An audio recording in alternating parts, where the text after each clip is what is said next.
नमस्तेऽस्तु महामाये श्रीपीठे सुरपूजिते शङ्खचक्रगदाहस्ते महालक्ष्मीर्नमोऽस्तुते नमस्ते गरुडारूढे कोलासुरभयङ्करे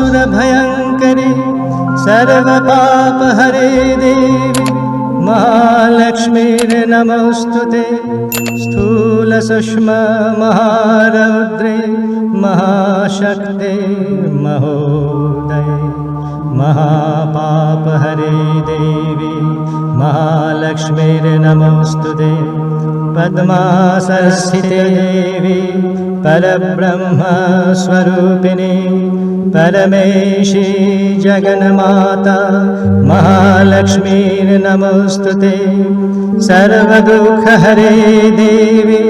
महालक्ष्मीर्नमोऽस्तुते जगत्स्थिते जगन्माता महामीरा नमोऽस्तुते सर्वसिद्धिप्रदायिनी